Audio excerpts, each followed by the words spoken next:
Hey everybody, Who's Your Jedi here with another review for you. This time I'm talking episode 8 of season 2 of Marvel's Agents of S.H.I.E.L.D. called The Things We Bury.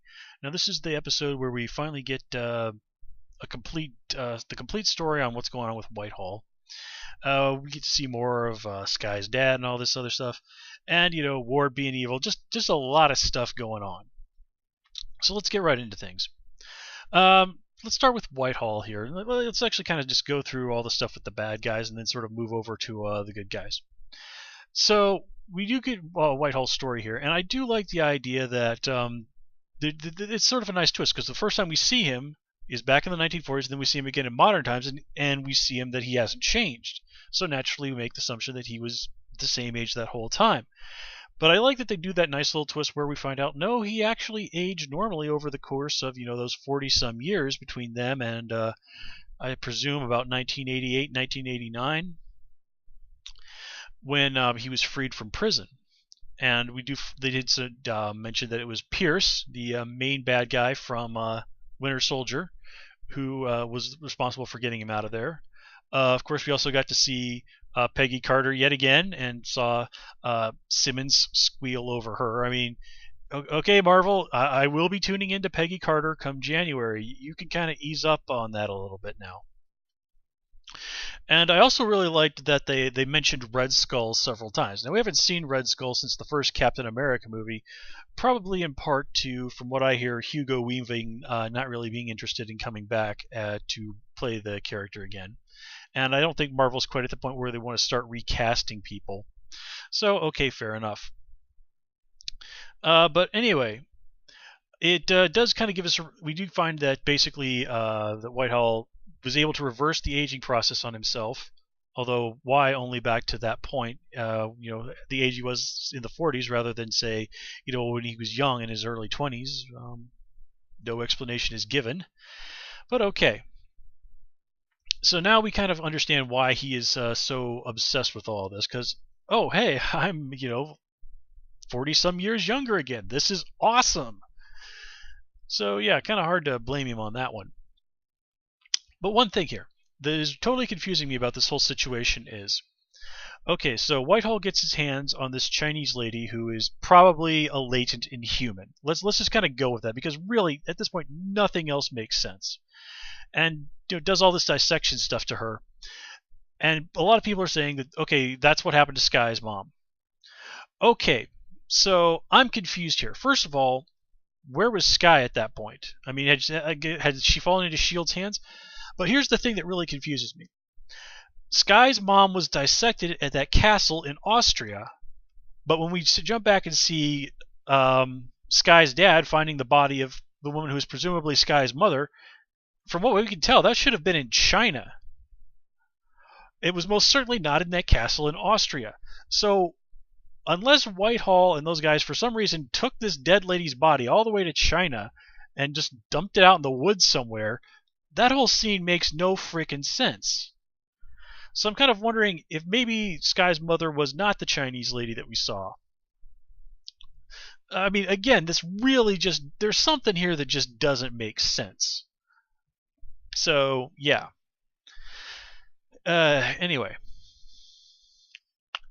So, Whitehall. Anything else to say about him? Nope. Although we do get to hear that that story that he was mentioned earlier about dissecting a lady and it taking quite a while. Yeah, he wasn't kidding about that.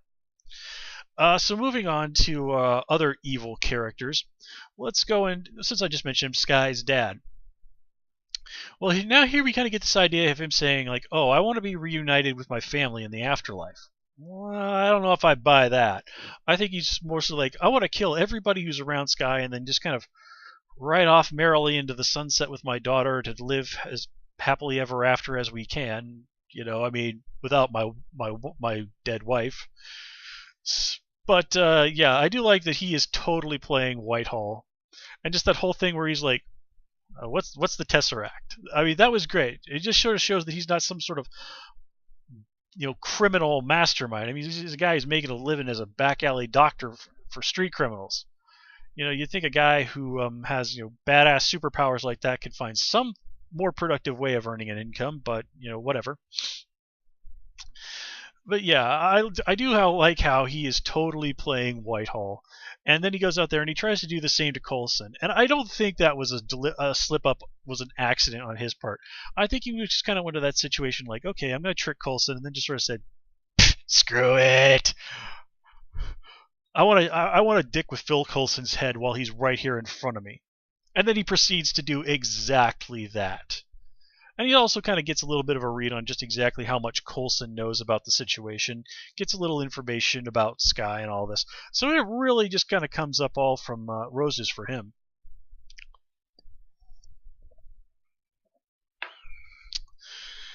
And then we have Grant. So anyway, we finally do get confirmation that Grant was telling the truth, that his brother really was this horrible person that he said he was, and that his parents were really just as bad. Now, we still have no new information on the brother that, the littlest brother, I think Tommy is his name. No information on exactly what happened to him, which to me seems kind of weird. Now, I don't think that there's any kind of a trick going on, and the Christian is going to be revealed to be alive. I for real believe that Ward killed him and his parents. Although the thing is, though, let's see. So the story is that Christian flips out, murders his parents, and then commits suicide, and leaves this really weird recording as his confession. Shortly after, his brother, the extraordinarily dangerous and known murderous Hydra agent, escapes from prison.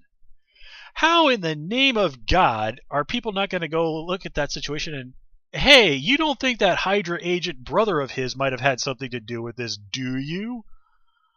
You don't somehow think that he might have been perhaps coerced into saying that?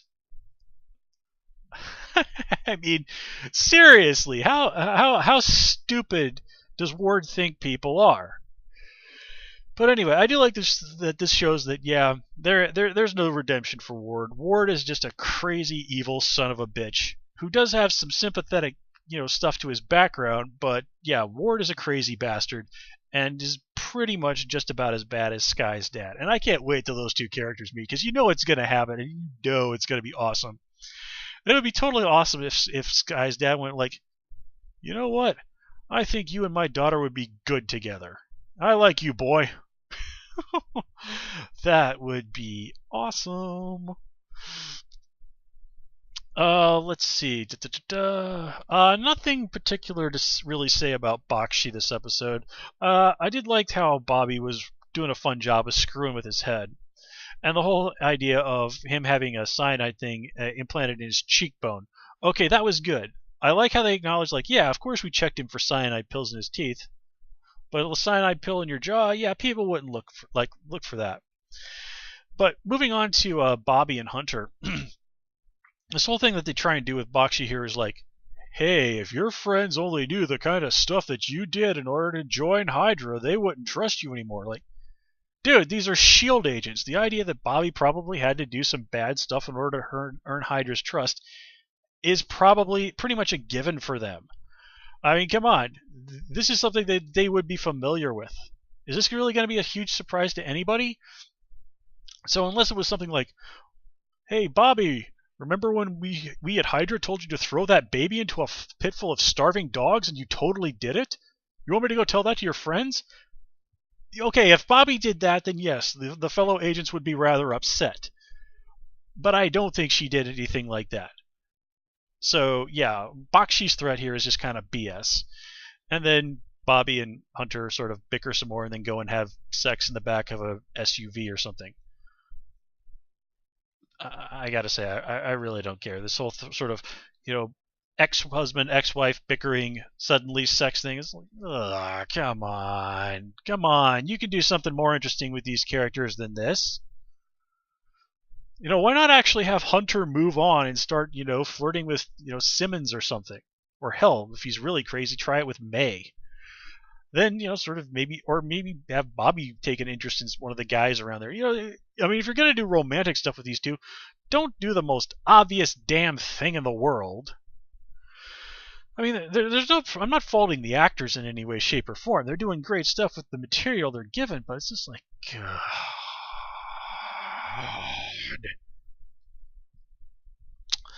Okay, so anyway, let's see. Over on the good guys side. Hold on a second. I'm gonna have to refresh my memory a little bit. It's been several days since this episode here. Da, da, da, da, da, da. Hmm.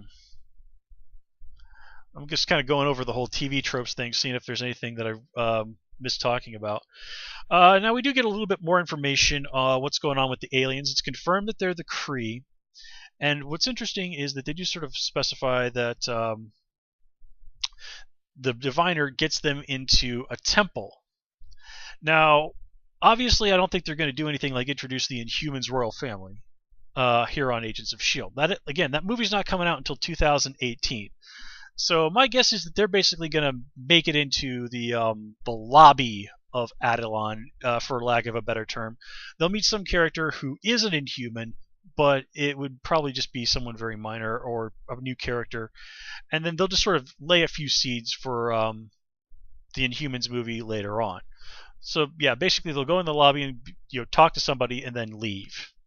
Not exactly the most exciting thing in the world, but hey, they've got all this Hydra stuff, so they got other things to deal about. Now, I was reading some stuff online, and it was talking about how sort of the response that some people had said that to some of the people at Marvel Studios as to whether or not basically Inhumans were going to kind of be the replacement for mutants in the Marvel Cinematic Universe. And the fella who was asked that was like, no, it's not. Inhumans are just not a copy and paste replacement for mutants. And people sort of took that to mean that they wouldn't be using Inhumans as sort of the source for people suddenly developing superpowers.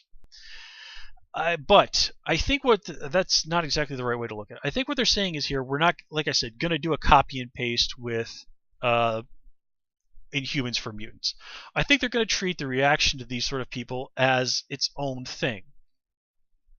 They're not going to have sort of like, the Friends of Humanity and, the Sentinels and all this other stuff that's obviously for copyright reasons from X-Men. So I think if people with superpowers who are Inhumans kind of becomes public knowledge, I don't think it's going to be sort of the anti-mutant hysteria that are such a hallmark of the X-Men comics. I think it's going to be kind of more like the reaction that people have to ordinary superhumans in the Marvel Universe. And this is really one of the great contrasts of the Marvel Universe that has been pointed out in the comics several times. People hate and fear mutants, but generally they're okay with ordinary people who are changed through some fantastic method into superhumans. So basically, people hate the X-Men, but totally love the Fantastic Four. People, and again, this is one of the big contrasts that has been drawn upon many times in the Marvel Universe, and has never really been given a very satisfactory explanation as to why. I think they just sort of vaguely chalk a lot of it up to media spin, if not for no other reason. Although, in all fairness, Captain America has publicly admitted, like, yeah, I really should have stepped in there and sort of spoken out more against all this anti-mutant hysteria over the years, but I kind of figured it wasn't really my job to lecture the American people about how they run this country. Basically, sort of honestly, a piss-weak excuse on the part of Captain America for not standing up for the rights of his fellow citizens. But what you gonna do, right? Anyway. Oh yeah, definitely some cool stuff from Fitz. We get to see him like, oh yeah, that's with my bad hand. So for more or less, Fitz is still not 100%, but he's back on the team as a dependable guy, and I was really happy to see that. But I'm still wouldn't rule out him getting injected with some alien crazy juice and seeing something happen there. Possibly, by Hydra, or maybe Simmons in some sort of misguided attempt to fix him. I mean, there's just a lot of potential there, and I definitely think there's some interesting things for Fitz in the future. So guys, with that, I'm going to call it here. As always, please comment, rate, and subscribe. And of course, you can follow me on Twitter at Hoosier Jedi. Until next time, take care and have a good one.